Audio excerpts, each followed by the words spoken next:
네, 안녕하세요. 7월 11일 월요일입니다.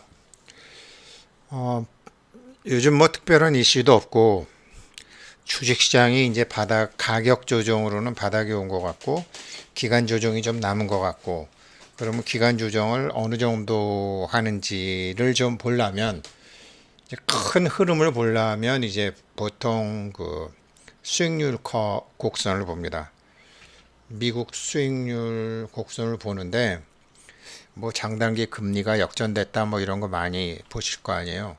그걸 이제 수익률 곡선 중에서 이제 미국의 이제 10년 만기 채권과 2년 만기 채권의 그 차이, 채권 수익률의 차이를 가지고서 보통 이제 큰 판을 분석을 하죠.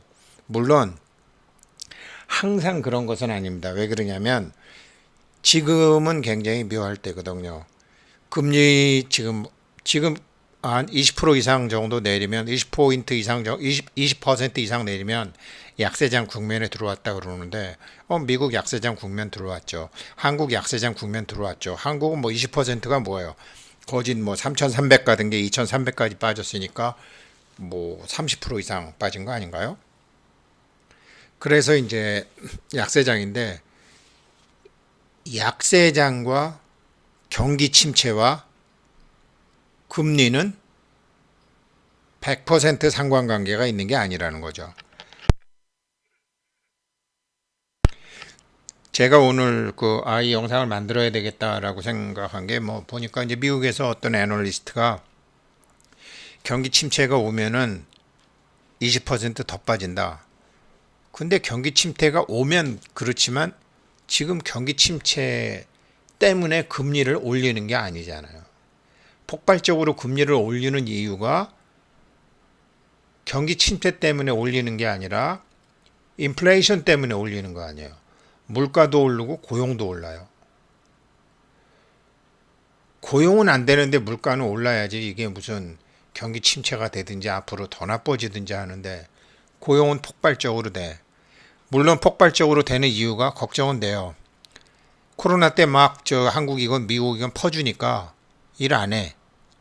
자발적 실업자가 너무 많아. 자발적 실업자는 고용률에 채용이 안 돼. 계산이 안 돼. 그런 것도 있어요. 그렇지만 지금 이제 미국이나 이제 러시아나 이제 공산주의 국가에 최근 30년간 공장을 많이 만들다가 이게 좀 판이 이상하다. 러시아도 이상하고 중국도 이상하다.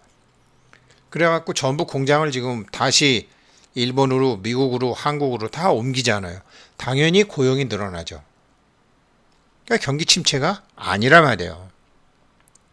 그래서 100% 상관관계 있는 건 아니지만 이 관료쟁이들, 테크노크라트, 한국 금융이건 미국 금융이건 이 사람들은 정치인들이 아니에요. 오버하면 안 돼요. 물론 판단 안 한다는 건 아니죠. 그래서 숫자를 항상 많이 보죠. 그래서 이제 10년 만기 재무성 채권하고 2년 만기 재무성 채권을 한번 제가 2017년 한 5년간을 보게 되니까 파이코인 상장이 요때쯤 하겠구나. 파이코인은 무슨 보면은 이 니콜라스나 이런 친구들이 그냥 뭐 주식 작전하는 애들도 아니고 허접한 애들도 아니고 분명히 뒤에는 어마어마한 그 이제 인텔리전트 그룹들하고 같이 이렇게 움직이는 게 꿈이 굉장히 큰 사람들이 하고 있는 게 보이잖아요. 뭐 한국에서 뭐 이 다단계 하는 사람들이 코인 하는 거랑은 질적으로 다루는 게 안 느껴지시면 이상한 사람이죠, 차라리. 안 느껴지시면. 뭐 다른 그런 게 아니던데요. 뭐 움직이는 거, 하는 거 가만히 보게 되면. 그러면 보세요. 이게 10년 만기 금리에서 이제 2년 만기 금리를 뺐을 때 장단기 금리가 제로가 되는 거. 그러면은 당연히 장기 금리는 높고 길수록 이자가 높아야죠. 이자율이 낮을수록 짧을수록 이자율이 낮아야 되죠. 근데 장단기 금리가 심지어 단기가 더 높고 장기가 낮은 이런 거는 돈을 길게 안 꿔준다라는 소리는 미래를 못 믿겠다라는 거 아니에요. 그런 일이 이제 2019년 이때 한 번 있었어요. 2019년 말에 코로나가 있었었는데 장단기 금리가 먼저 움직이죠. 금리가 먼저 움직이고 나중에 이제 코로나가 와서 곤두박질을 친 거죠. 장단기 금리가 이때 한번 제로가 왔어요. 그리고 올해 3월 달에 이제 이 10년 만기채와 2년 만기채가 또 제로가 왔어요. 지금 7월 달에 또 제로가 왔어요. 이렇게 된다 그러면 이게 제로가 오면 그 다음에는 아니 ICO를 상장을 하려면 그 처음에 상장한 것에 시장에서 이렇게 밸류가 가급적 가격이 높아야지 회사도 좋은 거 아니에요. 0.1불보다는 1불이 좋고 1불보다는 4불이 좋고 4불보다는 10불이 좋고 10불보다는 30불, 100불이 좋겠죠. 그렇게 이제 계속 마켓 캡의 밸류를 올려가는 거죠. 그러면 바람 불 때 노 좋아야지. 이럴 때 상장을 하려면 올라갈 때 해야지 내려갈 때 하면 되겠느냐고요. 자, 이제 바닥 3번 찍었잖아요. 장단기 금리가. 그러면 언제 상장하겠네? ICO 시점이 보이는 거죠. 그래서 이건 참 굉장히 주식을 하건 뭐 코인을 하시건 뭐 집을 사시건 뭐 집을 팔건 다 중요한 개념인데 이게 이제 제가 지금 말씀드렸던 이제 장단기 금리 차이란 말이에요. 수익률 곡선이죠. 일드 커브라고 합니다. 보통 일드 커브라고 하는데 자 지금 이렇게 됐다. 지금 일드 커브 치면은 뭐 매일매일 나와요. 세상이 참 좋아졌죠. 매일매일 나와요. 그리고 요 일드 커브를 10년 만기 컨스탄트 매추리티 마이너스 2year 트레저리 컨스탄트 매추리티 10년 2년 차이가 언제 제로가 됐냐. 이렇게 지금 최근에 이제 세 번째 제로기 때문에 이거 단기 바닥 왔다. 그리고 이게 바닥이 오면 경기 침체랑 관련이 있는 건데 지금은 경기 침체랑 상관이 없다. 단지 중국과 러시아와 이런데 세계의 공장에서 철수하는 것이다. 그러니 물가도 올라가는 것은 전쟁의 위험도 있고 뭐 코로나 여파도 있지만 기본적으로는 고용 시장이 바뀐다. 고용 시장이 바뀌면 물가가 어느 정도 올라가는 것도 커버할 수 있을 정도로 임금이 올라간다. 이거 지금 계속 지금 연준에서 금리 갖고 이러는 게 과연 이게 맞는 짓이냐? 경기가 침체라는 것을 예측하기가 굉장히 힘들어요. 이게 GDP 성장률 같은 거를 보고 고용을 보고 뭐 생산을 보는데 실제로 경기 후퇴가 일어나고 있는지 경기 침체인지 이거를 지금 연준이나 한국은행 사람들이 안다고요? 대부분 지난 다음에 알아요. 대부분 지난 다음에 지금 경기 후퇴기구나. 경기 침체기구나. 지난 다음에 알아요. 그런데 그래서 이제 숫자는 제가 요번에 우리 허준희 교수의 필드상 테마 이럴 수도 있고 저럴 수도 하는 조합과 대수 기하학 그거로 경기 예측 가능해요.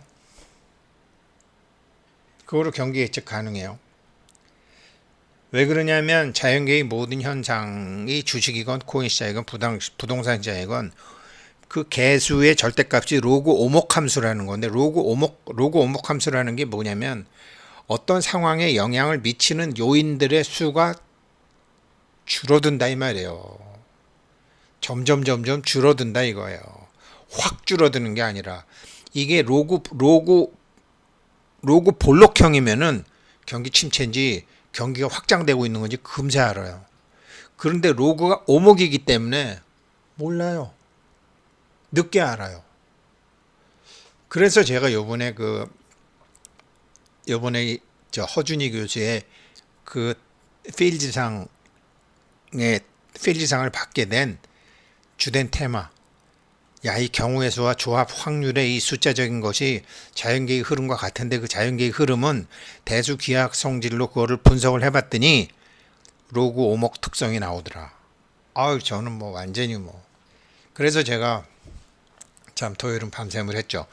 아무튼 지금 이제 이렇게 되는데 이거를 지금 S&P 500으로 제가 이제 미국의 S&P 500으로 봤더니 S&P 500이 같은 기간을 봤어요.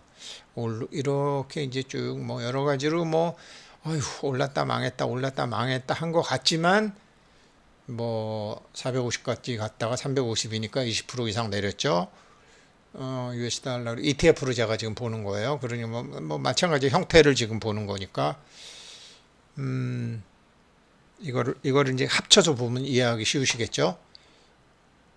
타이밍 제가 딱 맞춰서 지금 한 거거든요. 여기가 2017년부터 해서 여기서 한번 보자고요. 자, 2019년 7월 8일 경우에는 여기 10년 2년차 만기차에 마이너스로 들어왔어요. 마이너스로 들어왔는데 여기서 마이너스로 들어왔는데 거꾸로 올랐어요. 이러면 장단기 금리가 역전이 됐으니까 경기 침체가 왔어야 되는데 더 올랐어요. 계속. 보이시죠? 그리고 장단기 금리 차가 마이너스까지는 안 와도 금리 역전이 되기 시작했어요. 코로나 여기서부터. 그리고 나서 이제 코로나가 확장 국면으로 왔죠. 여기서. 그리고 다시 장단기 금리 차가 이제 제대로 벌어지면서 주가도 계속 오르기 시작한 거죠. 큰 추세로. 그렇죠?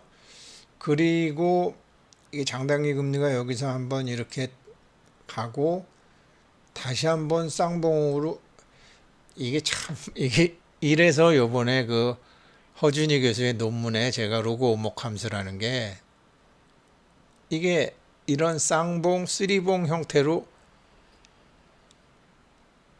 이렇게 내려온다니까요. 이렇게 내려오면은 사람들이 예측 가능한데 이런 식으로 되기 때문에 오목이기 때문에 사람들이 착각을 해요. 여기서 착각을 해요. 그래서 상투에 물려요.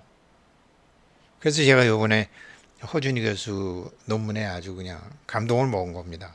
제가 몇십 년 동안 생각하고 있었는데 뭐가 좀 안 맞는 게 있었는데 그게 왜 안 맞는지를 참 알게 됐죠. 얼마나 감사한지.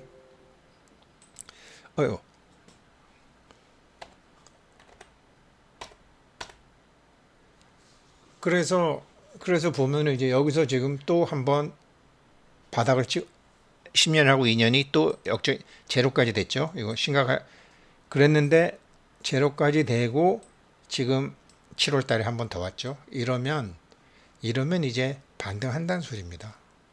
주식이건 코인이건.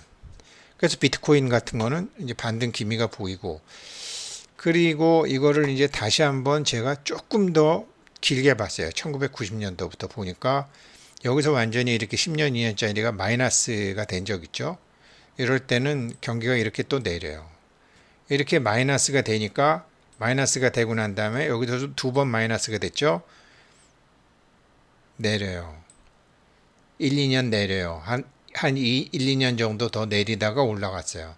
다시 제자리까지 오는데 한 2년 정도 걸렸어요.